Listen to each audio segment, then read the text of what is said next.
The wind was a thief, stealing the warmth from Arthur Penhaligon's $1,000 coat and leaving an icy chill in its place. It howled through the ancient yews of Blackwood Cemetery, a lonely, mournful sound that mirrored the hollow ache in his own chest. He stood before the grave, a monolith of polished black marble that seemed to absorb what little light the grim October afternoon had to offer. The inscription was stark, elegant, and gut-wrenching in its finality. Eleanor Penhaligon, beloved wife, gone too soon. Below it, a single, perfect white lily lay, its petals already beginning to bruise in the biting cold. He had placed it there himself, just as he did every Tuesday, the day she had left him. It was a ritual, a penance, a desperate tether to a life that had lost its meaning. He was about to turn, to retreat back to the silent, waiting Bentley at the gates, when he heard it. A sound so out of place in this city of the dead that it felt like a hallucination. It was a voice, high and clear as a silver bell, drifting on the wind. A child's voice, singing. And the song. The song was a blade, twisting in his heart. It was the Sky Boat song. The old Scottish lullaby Eleanor used to hum when she thought no one was listening, the one she'd had played on a lone violin at their wedding. Arthur's blood ran cold. He moved, his expensive shoes crunching on the gravel path, rounding the ostentatious hedge that guarded his wife's final resting place. And there she was, a little girl, no older than 6, with hair the color of autumn leaves and a threadbare pink coat 2 sizes too big for her. She was sitting cross-legged on the damp grass, her small hand resting gently on the marble base of Eleanor's headstone, singing to the name carved in the stone as if it were an old friend. A single, wilted daisy lay next to his pristine lily. Fury, sharp and protective, surged through Arthur. This was a sacred place, his grief. "What are you doing here?" he demanded, his voice a low growl that was harsher than he intended. The little girl jumped, her song cutting off abruptly. Her eyes, wide and the color of moss, fixed on him. They held no fear, only a startling, solemn curiosity.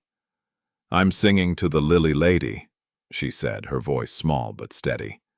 "Mommy says she likes it." Arthur stared at her, the anger draining away, replaced by a profound confusion. The Lily Lady. The name on the stone was Eleanor. He had spent a fortune ensuring it was carved with the utmost precision. He crouched down, the dampness of the ground seeping through the knee of his tailored trousers, a discomfort he barely registered. "There's no Lily Lady here," he said, his voice softer now, gentler. This is Eleanor's place." The girl tilted her head, a gesture so achingly familiar it made his breath catch. It was the same inquisitive, slightly bird-like movement Eleanor used to make when she was pondering something. "Her name is Lily," the girl insisted with the unshakable conviction of childhood. "Mommy said so. She loved lilies. And this song. So we come here. It's her garden." She pointed a small, mitten-clad finger at the single lily he had brought. "See?" Before Arthur could process the sheer absurdity of her words, a panicked voice called out from behind him. "Lily, oh, thank heavens, don't you ever run off like that again." A young woman hurried towards them, her face pale with worry. She was thin, her cheeks hollowed by more than just the cold, and her worn denim jacket offered little protection against the wind. Her eyes, the very same shade of mossy green as the little girl's, widened in alarm as she saw Arthur. "I am so sorry, sir," she said, scooping the child into her arms. "She's usually right with me. I just turned my back for a second. I hope she wasn't bothering you." Lily wrapped her arms around her mother's neck, burying her face in the worn fabric of her jacket. "I was singing to the Lily Lady, Mommy." The woman's face softened as she looked at her daughter, a deep, fierce love shining in her tired eyes. Then she looked back at Arthur, her expression becoming guarded, defensive, as if expecting a reprimand. "We'll be out of your way," she said, her voice clipped. She turned to leave, her posture radiating a proud, brittle dignity. "Wait," Arthur called out, standing up. "The song. Why were you singing that song?" The woman paused, her back still to him. "It was her favorite," she said quietly, her voice so low it was almost lost to the wind. "It's all I have of her." And with that, she walked away, the small girl in the pink coat peering back at Arthur over her shoulder, her solemn green eyes leaving an indelible mark on his soul. He stood there long after they had disappeared through the cemetery gates, the cold seeping deep into his bones. The lily lady, the song, the girl with Eleanor's eyes. It made no sense. And yet, for the first time in a year, the suffocating fog of his grief had a tiny pinprick of light, a question that demanded an answer. The drive back to his mansion in the city's most exclusive enclave was a blur. The familiar luxury of the Bentley's leather interior, the quiet hum of the engine, the deferential silence of his driver. It all felt alien, disconnected from the raw, inexplicable encounter at the cemetery. The house was as he had left it, vast, silent, and immaculate. A beautiful museum dedicated to a life that was over.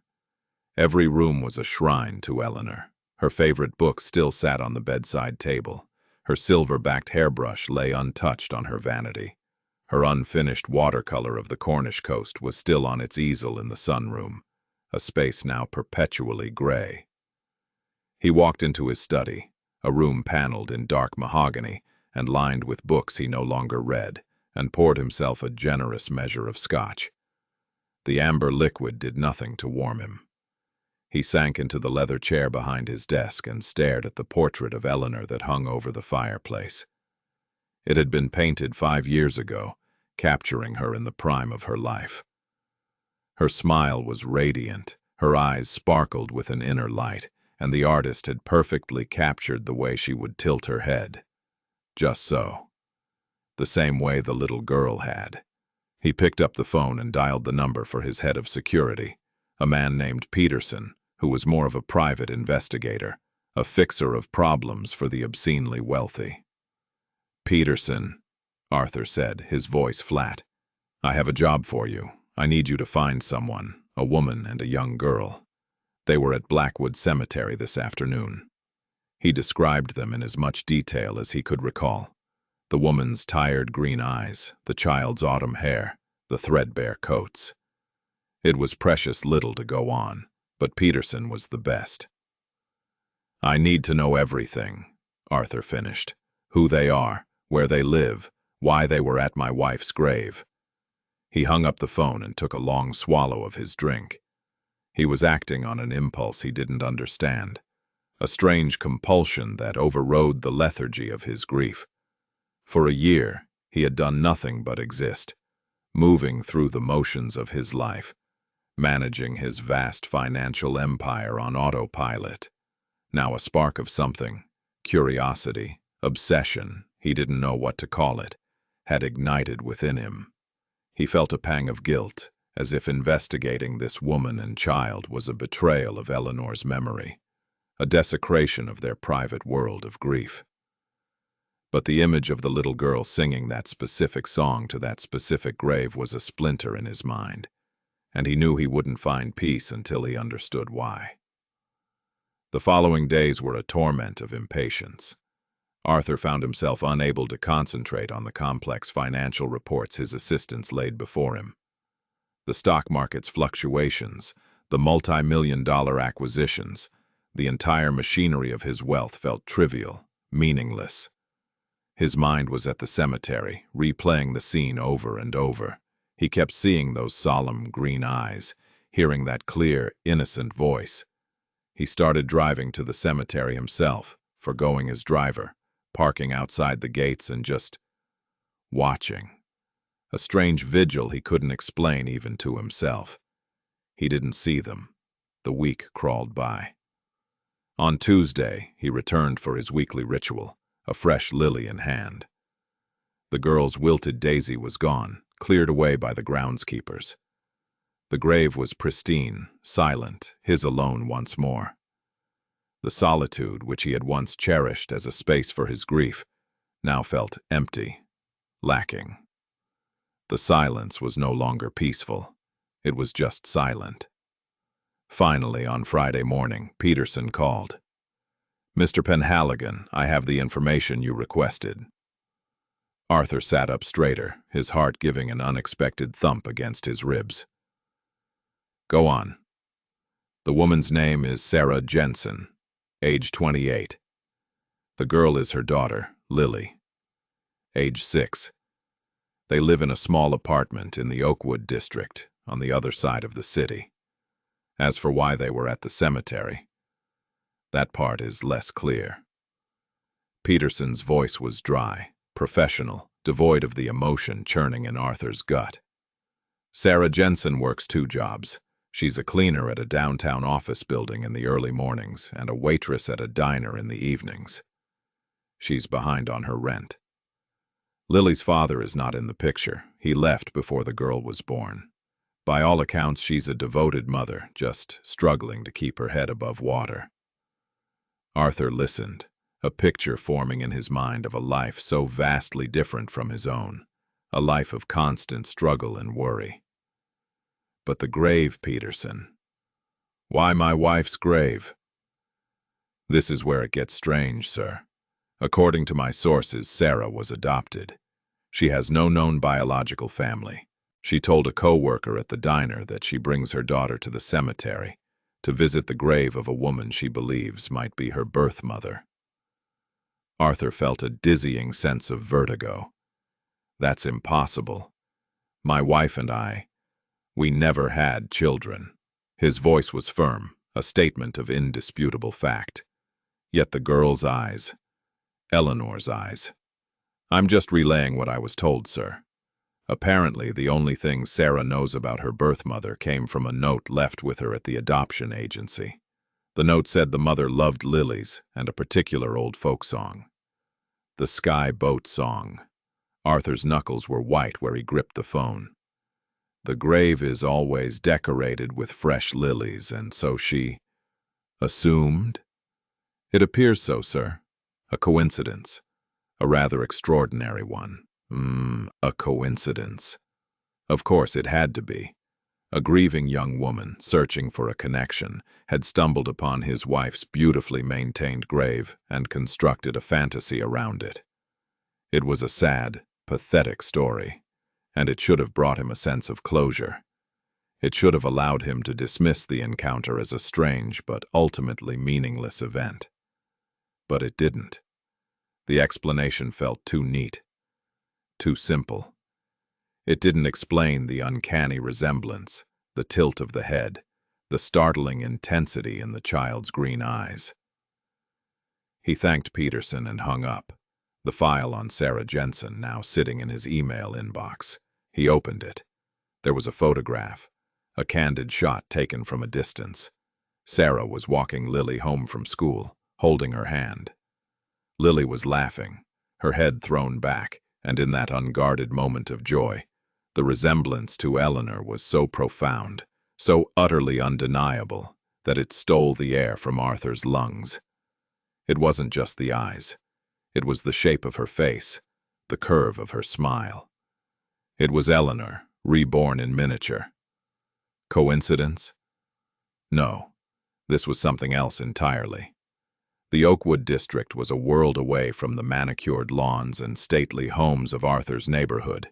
Here, buildings huddled close together, their brick facades stained with soot and time.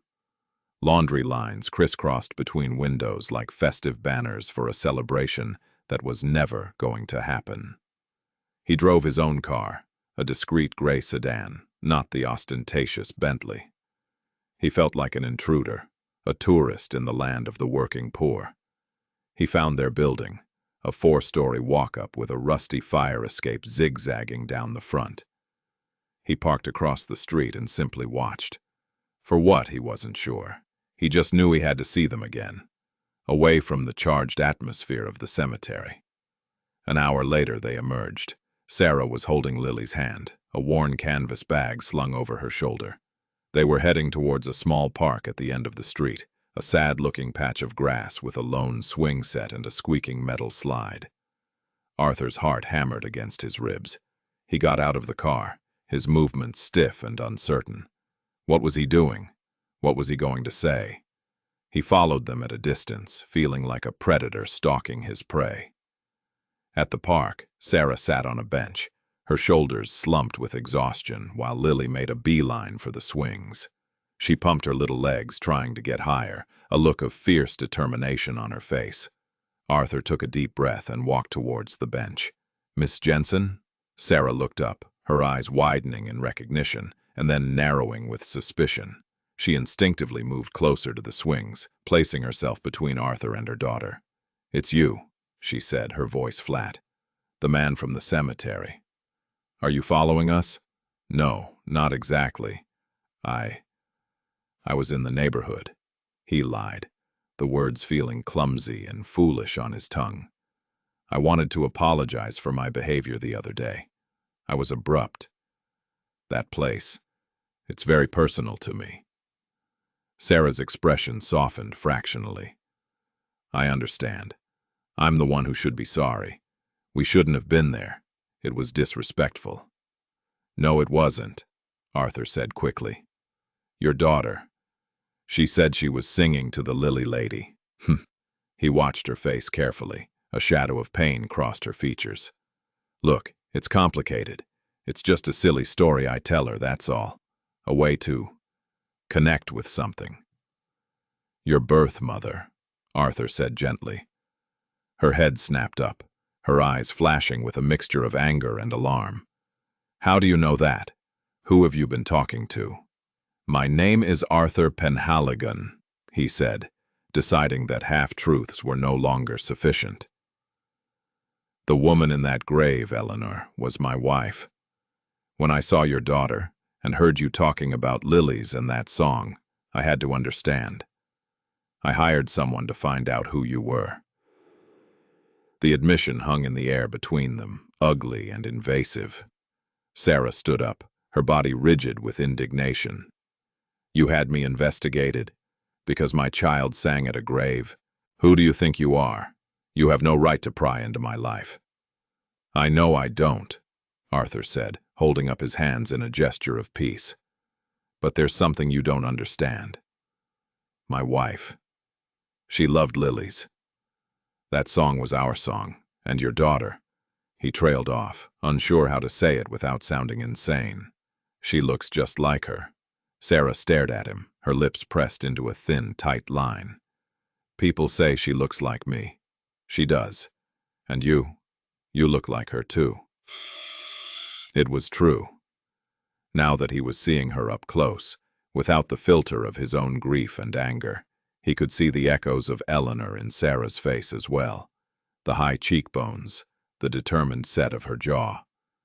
It was fainter, weathered by hardship. But it was there. Sarah shook her head, a bitter laugh escaping her lips. "This is crazy. You're a rich man with too much time on his hands, and you're grieving. I get it. But you can't project your dead wife onto me and my child. We're not your personal ghosts." She turned and called out to her daughter, "Lily, time to go." Lily jumped off the swing and ran to her mother, her cheeks flushed from the cold. She looked up at Arthur with those wide, curious eyes. "Hello, Mr. Sad Man," she said matter-of-factly. Arthur was taken aback. "Why do you call me that?" "Because your eyes are leaky," she said, as if it were the most obvious thing in the world. "Like when Mommy reads the end of the book about the velveteen rabbit. Out of the mouths of babes." He hadn't realized he was crying until he felt the cold track of a tear on his cheek. He quickly wiped it away. Sarah's expression wavered for a moment, a flicker of sympathy in her eyes before the defensive wall went back up. She took Lily's hand. "It was a mistake coming here," she said to Arthur. "Please leave us alone." He watched them walk away, a small, defiant unit against the world. He hadn't handled it well. He had come on too strong, revealing his hand and frightening her off. But he couldn't leave them alone. Not now. He was certain, with a conviction that defied all logic and reason, that this was no coincidence.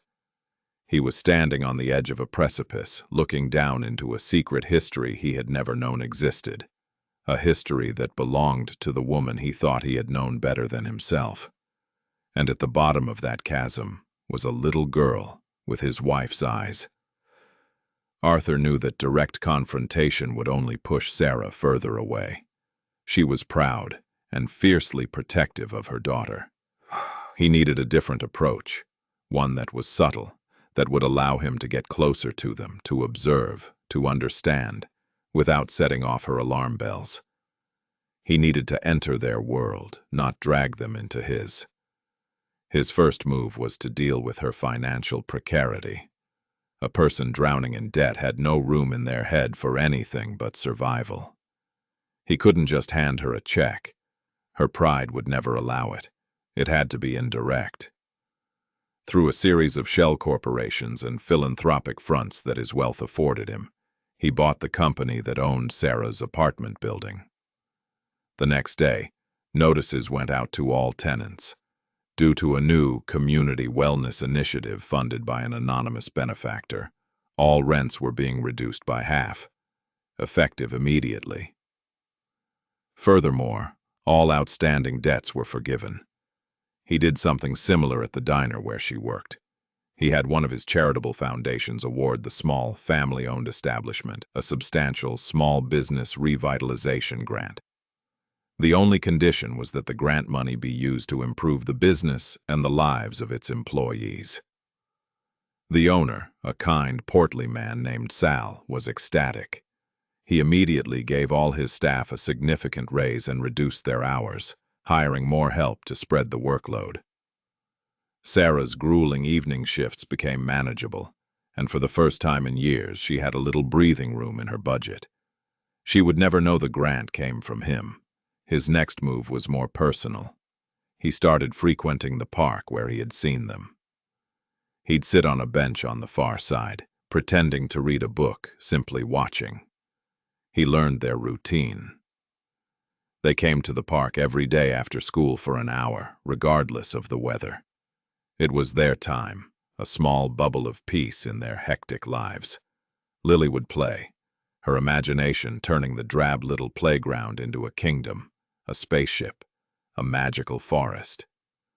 Sarah would watch her, the lines of exhaustion on her face smoothing out, replaced by a look of pure, unadulterated love.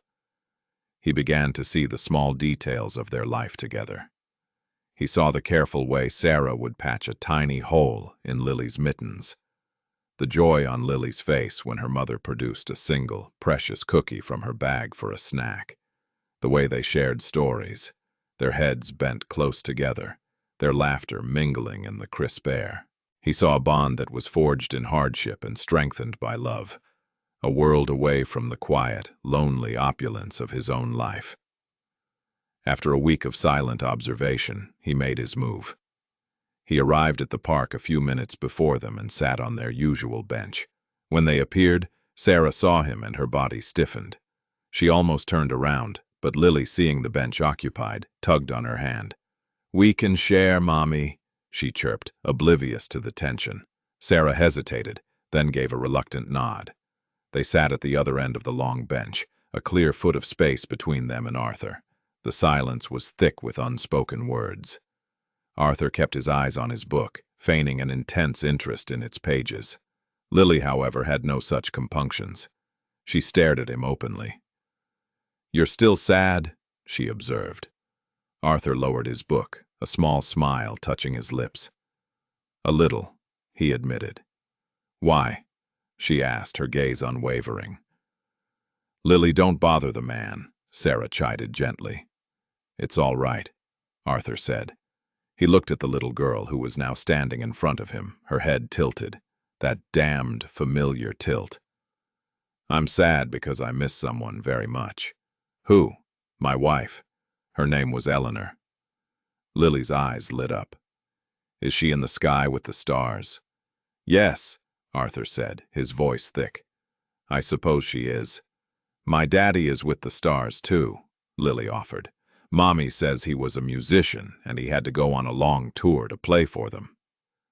Sarah's face flushed and she looked away, a flicker of pain in her eyes. It was a kind lie, a gentle fiction to protect her daughter from a harsh truth. Arthur's heart ached for the strength it must take to navigate this world alone, to be everything to this small child. He decided to take a risk. He reached into the inner pocket of his coat and pulled out a small, leather-bound sketchbook and a charcoal pencil. He had bought them that morning. I used to like to draw, he said, opening to a blank page. I haven't in a long time. He began to sketch, his hand moving with a rusty, long-forgotten muscle memory. He drew the swing set, the slide, the bare branches of the oak tree in the center of the park. Lily watched, mesmerized as the image took shape on the page. You're good, she whispered in awe. He smiled. Thank you. He looked over at Sarah. She was watching him too, her suspicion warring with a reluctant curiosity. Eleanor was the real artist in the family, he said, his voice soft. Watercolors, she could make a simple vase of flowers look like it held all the light in the world. He saw a crack appear in Sarah's armor. She was an artist's daughter, and perhaps an artist herself. I used to paint a little, she admitted quietly. Before life got in the way. You should start again, Arthur said simply. He finished his sketch, tore the page carefully from the book, and handed it to Lily. For you. Lily took the drawing as if it were a holy relic. Wow, thank you, Mr. Sadman. My name is Arthur, he said gently. Thank you, Mr. Arthur, she corrected herself, beaming. Sarah stood up. We should be going. Thank you for the drawing. Her voice was still reserved, but the hard edge of hostility was gone. As they walked away, Lily turned and waved the drawing at him. Arthur waved back, a genuine smile reaching his eyes for the first time in what felt like an eternity. He had built a bridge, a fragile, tentative connection forged from a shared, unspoken grief and a simple charcoal sketch. It wasn't much, but it was a start. He continued his park vigils, but now they were no longer vigils. They were meetings. He and Sarah would talk, sharing small, careful pieces of themselves. He learned that she dreamed of being a graphic designer, a dream she had shelved to raise her daughter. He told her about his and Eleanor's travels, about the company he had built from nothing. He never spoke of his immense wealth, only of the work, the passion that had once driven him. He focused on Eleanor, painting a portrait of her in words for the daughter she had never known. He told Sarah of Eleanor's kindness, her sharp wit, her terrible singing voice that she nonetheless used with great enthusiasm, her fierce advocacy for underprivileged children. With every story he told, he saw Sarah's defensiveness melt away, replaced by a wistful, hungry curiosity. She was piecing together the ghost of a mother she had only ever imagined, and through it all, there was Lily. She had adopted Arthur as her official park friend. She would show him her schoolwork, tell him her secrets, like the fact that she thought her teacher, Mrs. Gable, was secretly a unicorn, and demand that he draw for her. He filled the sketchbook with drawings of her world, her as a queen on the slide, as an astronaut on the swings, as a brave adventurer climbing the small oak tree. Through Lily, he began to feel again. Her innocent joy was an antidote to the poison of his grief. Her laughter was music in the silent chambers of his heart. One afternoon, as a light snow began to fall, dusting the park in a thin layer of white, Lily sneezed, a tiny, explosive sound. The next day she had a full-blown cold. Sarah kept her home from school, and they didn't come to the park. Arthur's day felt unnervingly empty. The silence of his house was once again oppressive. He realized with a jolt how much he had come to depend on that single hour of light in his day. He couldn't bear the thought of Lily being sick in that small, drafty apartment. Acting on another impulse, he went to the most exclusive toy store in the city and bought a ridiculously large teddy bear. Then he went to a pharmacy and filled a bag with children's cold medicine, a vaporizer, and soothing balms. He drove to their apartment, his heart pounding a nervous rhythm. This was crossing a line. He was no longer a park acquaintance. He was showing up on their doorstep. He almost turned back a dozen times, but the thought of Lily, small and miserable, propelled him forward. He climbed the 4 flights of stairs, the giant bear tucked under one arm, and knocked on their door. Sarah opened it, a look of surprise on her face. She was wearing a faded sweatshirt and her hair was tied back in a messy bun. She looked exhausted. "Arthur, what are you doing here?" Then she saw the bear and the pharmacy bag. Her eyes widened. "Lily is sick," he said simply. "I thought this might help." He felt foolish, like a rich man trying to solve a problem by throwing money at it. But Sarah didn't look angry. She looked overwhelmed. Her eyes welled up with tears, and she quickly blinked them back. "You didn't have to do that," she whispered. "I know," he said. "Come in," she said, stepping back to let him into the small apartment. It was tiny but spotlessly clean and filled with a surprising amount of warmth. Lily's colorful drawings were taped to the walls, a vibrant gallery of a child's imagination. Lily herself was curled up on the sofa under a mountain of blankets, her face flushed and her breathing raspy. Her eyes lit up when she saw the bear. "A bear!" she croaked, her voice hoarse. Arthur placed the bear next to her, and she immediately wrapped her arms around it, burying her face in its soft fur. It was almost as big as she was. He gave the bag of medicine to Sarah. "There's a vaporizer in there. The steam should help her breathing." Sarah took the bag, her fingers brushing against his. "Thank you," she said, her voice thick with emotion. No one's ever done anything like this for us." In that moment, standing in the cramped but loving space of their home, Arthur felt more at peace than he had in his own cavernous, empty mansion. He wasn't Mr. Penhaligon, the billionaire titan of industry. He was just Arthur, a friend bringing medicine and a teddy bear to a sick child. He had crossed the line, and on the other side, he hadn't found rejection. He had found a fragile, tentative sense of belonging. The more time he spent with them, the more certain he became. The resemblances were too numerous, too specific to be mere chance. It was in the way Lily would bite her lower lip when she was concentrating on a drawing, the exact same habit Eleanor had. It was in the stubborn, defiant tilt of Sarah's chin when she argued a point, a mirror of Eleanor's own formidable spirit. He was living amongst the echoes of his wife, and the need to know the truth became a burning obsession. It was time to stop observing and start excavating. He returned to his study, not as a grieving husband, but as an investigator. He had to look into Eleanor's past, a past he had always accepted at face value. They had met when she was 25, a brilliant, passionate art history student working part-time at a gallery. Her history before that was something they'd rarely discussed. She'd spoken of a strict, unhappy childhood in a small, religious town, parents who had passed away years before he met her. He had accepted her reticence, respecting her desire to focus on their future, not a painful past. Now he saw that reticence as a wall, hiding a room he'd never been allowed to enter. He hired Peterson again, this time for a much more delicate and personal task. "I need you to find everything you can about my wife's life before I met her.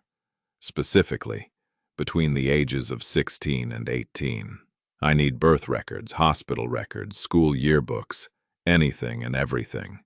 And Peterson, this is to be handled with the utmost discretion. No one can know what you're looking for." The investigation was a violation, a posthumous betrayal of Eleanor's privacy, and the guilt gnawed at him. But the image of Lily's face, so full of Eleanor's light, pushed him forward. He had to know if he was going insane, or if he was on the cusp of a truth that would change everything. While Peterson's investigation was underway, Arthur's life settled into a new, strange rhythm. His days, once structured around board meetings and market analyses, now revolved around a 6-year-old girl. He found himself rearranging his schedule to ensure he was free for their daily hour in the park. He learned to push a swing to the perfect height, to offer constructive criticism on the architectural integrity of a mud pie, and to listen with rapt attention to rambling stories about playground politics. He was becoming, to his own astonishment, a grandfather in all but name. His relationship with Sarah also deepened. The initial suspicion had completely dissolved, replaced by a comfortable, easy friendship. They talked about everything and nothing, their dreams, their fears, the ridiculous price of groceries, the simple beauty of the first snowfall. He saw the brilliant, capable woman buried beneath the weight of her struggles. He encouraged her to start drawing again, bringing her a set of professional-grade pencils and charcoals. At first she resisted, claiming she had no time, but one afternoon he found her sitting on the park bench, a sketchbook open on her lap, a faint, contented smile on her face as she captured the curve of a snow-laden branch. He felt an immense sense of satisfaction, a feeling that had been absent from his life for far too long. His anonymous financial interventions had given her breathing room, but this felt more real, more meaningful. He was helping her reclaim a piece of the person she was meant to be. But beneath the surface of this newfound peace, the unanswered question throbbed like a dull toothache. Every time Lily laughed, every time Sarah smiled in a certain way, the ghost of Eleanor was there, and the mystery of her connection to them intensified. Finally, Peterson called. His voice was different this time, stripped of its usual professional detachment. There was a note of something else in it, hesitation, perhaps even awe. "Mr. Penhaligon," he said, "you need to come to my office. This is not something I can discuss over the phone." The drive to Peterson's downtown office was the longest of Arthur's life. His mind raced with possibilities, each one more seismic than the last. He walked into the sterile, modern office, and Peterson, a man Arthur had only ever seen look unflappable, seemed visibly unnerved. He gestured for Arthur to sit and slid a thick file across the polished surface of his desk. "What you're about to see, sir. It's been buried for a very long time. It took all of my resources and a few favors I'll be paying for years to uncover." Arthur opened the file. The first document was a copy of a birth certificate. The date was from 30 years ago. The mother's name listed was Eleanor Maeve Sheridan, Eleanor's maiden name. The father's name was listed as Daniel Riley. The space for the baby's name was blank. Arthur's hands began to tremble. He read on. Peterson had compiled a timeline, a secret history of his wife's 17th year. There were high school yearbook photos of a young, smiling Eleanor standing next to a handsome, dark-haired boy, Daniel Riley. Class sweethearts, voted cutest couple. Then, a newspaper clipping, a small-town tragedy. Daniel Riley, age 18, killed in a drunk driving accident just weeks before their graduation. The driver of the other car was also killed. The final documents were the most devastating. Hospital records from a private Catholic maternity home 200 miles away, dated 9 months after Daniel's death. And then, the adoption papers. A baby girl, given up in a closed adoption, all records sealed by the court. The papers were signed by a 17-year-old Eleanor Sheridan. Arthur felt the world tilt on its axis. The air in the room was thin, unbreathable. He looked at the photograph of the young Eleanor, her face full of a youthful optimism that life had not yet crushed, and he saw a pain in her eyes he had never recognized before. He saw the secret she had carried, a burden she had borne alone for her entire life. He thought of her quiet charities, her fierce, almost desperate work with orphanages and children's foundations. It hadn't just been philanthropy. It had been a search. Atonement. A way of mothering the children of the world when she couldn't mother her own. The woman he had loved, the woman he thought he knew completely, had been a stranger to him in the most fundamental way. The grief he felt was no longer just for her death, but for the life of sorrow she had hidden from him. He had failed her. He had lived with her for 20 years and had never been a safe enough harbor for her to confess her deepest wound. "There's more," Peterson said softly, pushing another, smaller envelope across the desk. This was with the adoption file. A letter. It was never given to the adoptive parents. It was just filed away. Arthur's fingers were numb as he opened the envelope. Inside was a single sheet of yellowed paper, covered in a familiar, elegant script, though here it was shaky, blurred in places, as if by tears. "To my daughter," it began.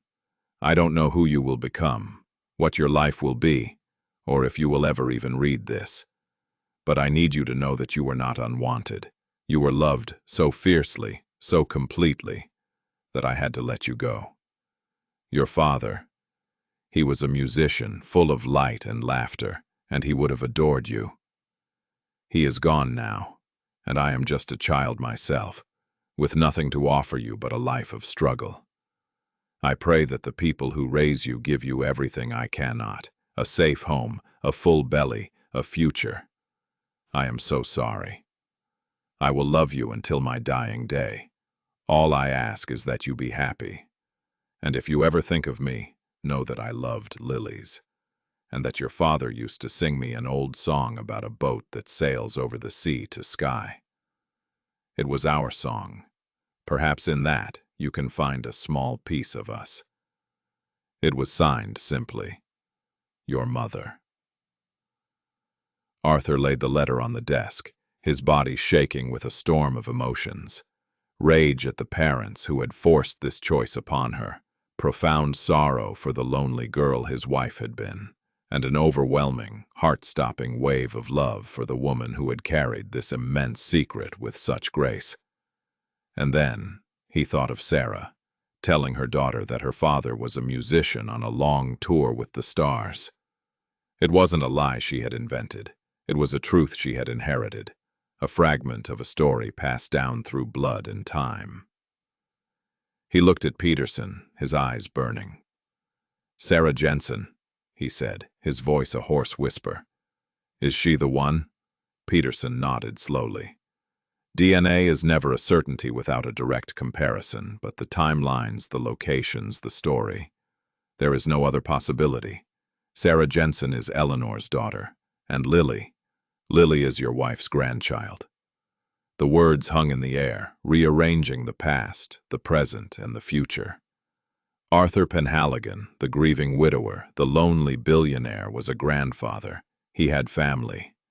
A legacy not of stock portfolios and real estate holdings, but of blood. A direct link to the woman he had lost. A living, breathing continuation of her light in the world. He stood up, his mind clear for the first time in years. The grief was still there, a permanent part of his landscape, but it was no longer the whole world. A new purpose, sharp and undeniable, had risen from the ashes of his old life. He knew what he had to do. He had to go to Sarah. He had to give her the one thing she had spent her whole life searching for. The truth. He didn't go to her immediately. The truth he now held was a delicate, explosive thing. To simply show up at her door and detonate it in the middle of her life would be cruel. This required care, tenderness, and the right setting. He needed to prepare. He spent the next 2 days in a flurry of activity, driven by a manic energy he hadn't felt in decades. He went to his bank and opened a trust fund, a substantial one, in Lily's name, ensuring her future was secure.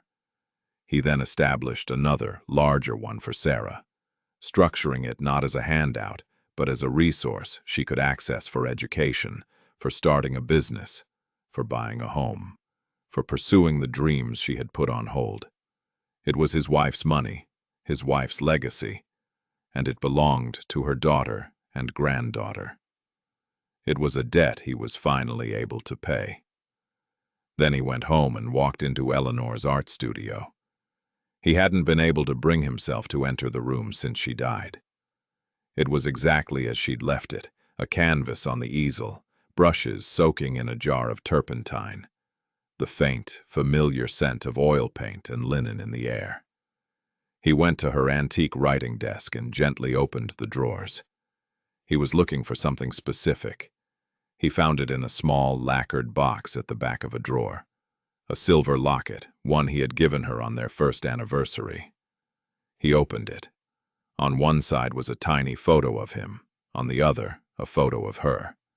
He carefully removed his own picture. Then he took the yearbook photo Peterson had found of Eleanor at 17, radiant, hopeful, and unknowingly pregnant, and took it to a specialist to have it miniaturized.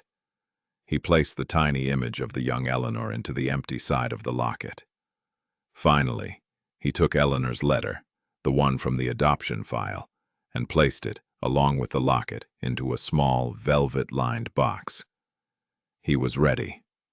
He called Sarah and asked if he could take her and Lily out for the day. Not to the park, but somewhere different. He suggested the city's botanical garden, a place Eleanor had loved. Sarah, sensing the serious tone in his voice, agreed, a note of quizzical concern in her own. He picked them up the next morning. Lily was vibrating with excitement, thrilled at the prospect of an adventure. Sarah was quieter, studying his face, trying to read the strange new gravity she saw there. The botanical garden was a world of glass and green, a lush, tropical paradise shielded from the cold winter outside. They wandered through cavernous greenhouses, past giant ferns and exotic flowers, the warm, humid air thick with the scent of earth and blossoms. Lily ran ahead, her laughter echoing through the vast space, her bright pink coat a slash of color against the deep greens. Arthur and Sarah followed at a slower pace. He led her towards the orchid house, a smaller, quieter conservatory that had been Eleanor's favorite spot. Thousands of orchids of every shape and color bloomed in a riot of spectacular beauty. In the center of the room was a simple wooden bench. "Let's sit for a moment," Arthur said. They sat, the silence punctuated by the gentle drip of water from a mister and the distant sound of Lily's happy shouts. Arthur's heart was a drum against his ribs. He had rehearsed this moment 100 times in his mind, but now that it was here, the words felt inadequate, clumsy. "Sarah," he began, his voice unsteady, "there's something I have to tell you. It's the reason I sought you out, the reason I kept coming to the park. It's about my wife, Eleanor, and it's about you." Sarah turned to face him, her green eyes wide and serious. She waited. He took the small box from his pocket and held it out to her. "I think this belongs to you." With trembling fingers, she took the box and opened it. She saw the silver locket first. She picked it up, her thumb stroking the smooth, cool metal. She opened it and her breath hitched. She stared at the tiny photograph of the 17-year-old girl, a girl who had her eyes, her smile, her face. "Who is this?" she whispered, though a dawning, impossible understanding was already flooding her features. "That is Eleanor," Arthur said softly. "The year you were born." Sarah's hand flew to her mouth, a choked sob escaping her lips. Her eyes darted from the photo to Arthur's face, searching for an explanation, for a denial, for anything that would make sense of the world that was suddenly crumbling and reforming around her. "I don't understand," she breathed. "The letter," Arthur said, gesturing to the box. "She left it for you." Sarah carefully unfolded the yellowed piece of paper. She began to read. Arthur watched as a lifetime of questions, of wondering, of feeling adrift and unmothered, played out across her face. He saw the shock, the dawning comprehension, the flicker of anger at the injustice of it all. And then finally, a wave of profound, heart-wrenching sorrow.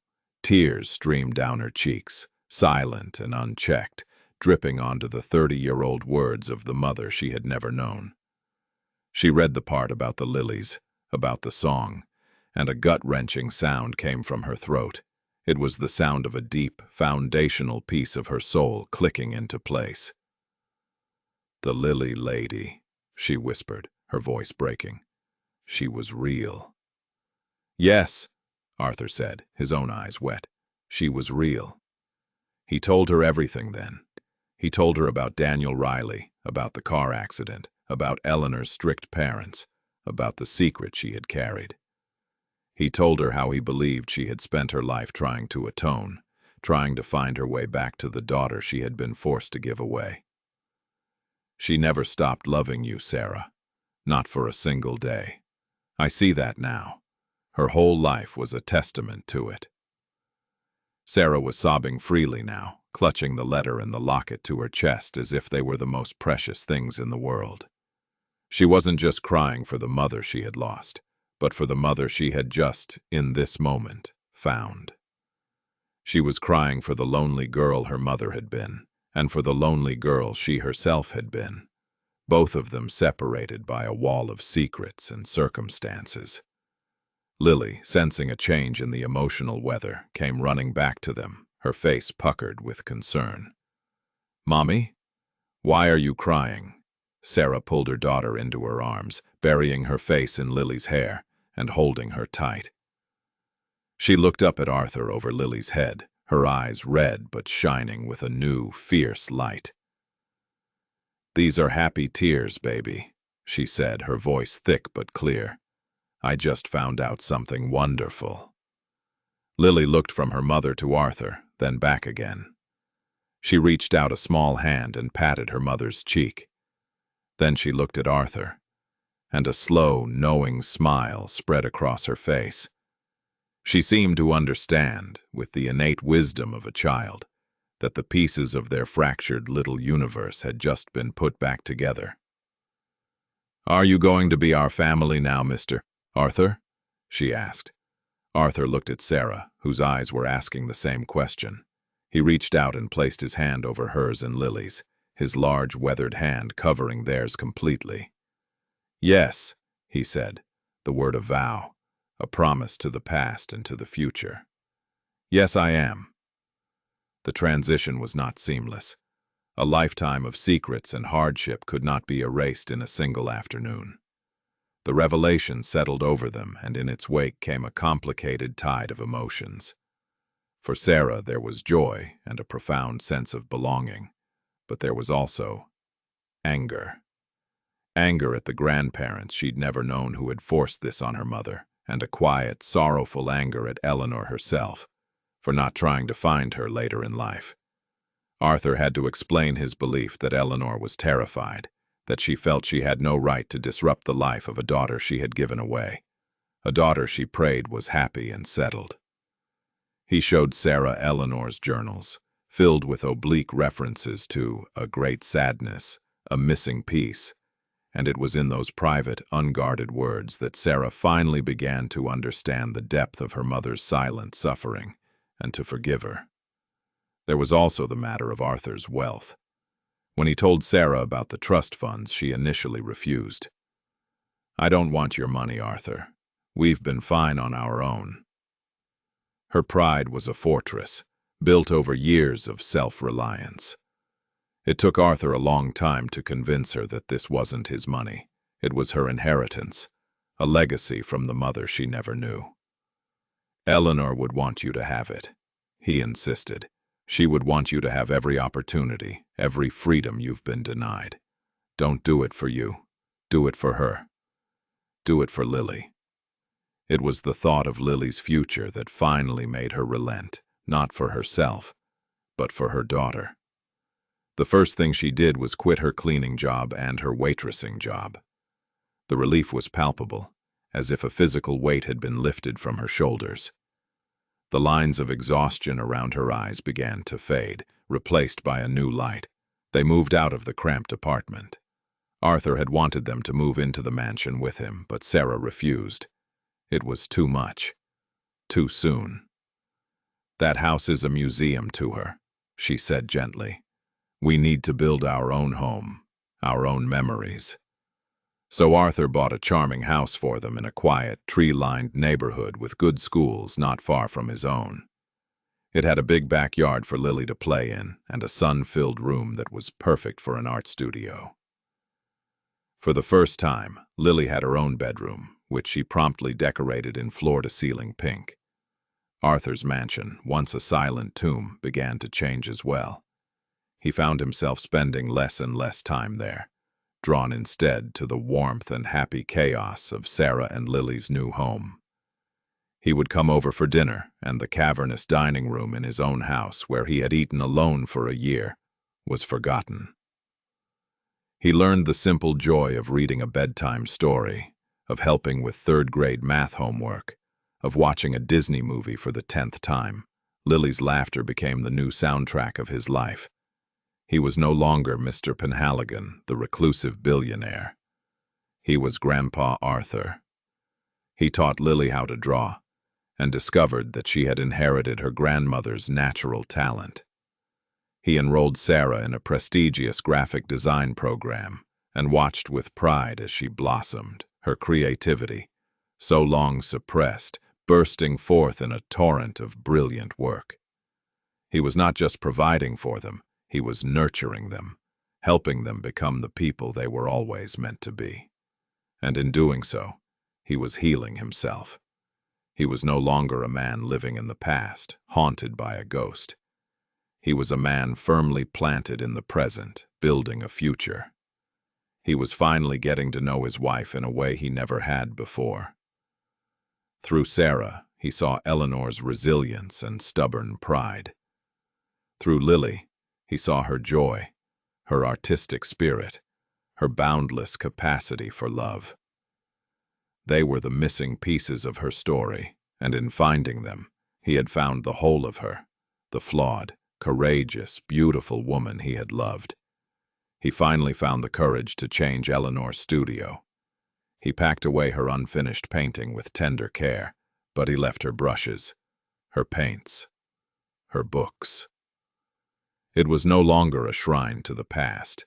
He and Sarah and Lily would spend long, happy afternoons in there, all of them sketching and painting, the room filled with light and laughter and the smell of fresh paint. It had become a living studio, a place of creation, a legacy passed down through generations. One bright spring afternoon, almost a year after he had first heard a small voice singing in a cemetery, the three of them went back to Blackwood. It was no longer a place of sorrow for him. It was a place of beginnings. They stood before the polished black marble, but the name carved there no longer felt like an ending. Eleanor Penhaligon, beloved wife, mother, grandmother. She was all of those things. Arthur looked at Sarah, who was no longer the tired, defensive woman he had first met, but a confident, happy artist, her future bright before her. He looked at Lily, who was carefully placing a bouquet of hand-picked daisies next to a single, perfect white lily they had brought.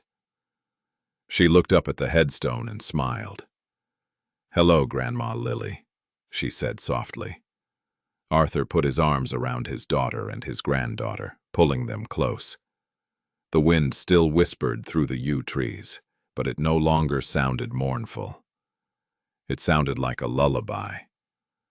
He looked at the impossible, beautiful family that had grown in the shadow of a grave, a family united by a secret that had become a blessing. In Lily's bright green eyes he saw not the ghost of his wife, but the vibrant, living promise of a future he never could have imagined, a future more precious than any fortune. He was home.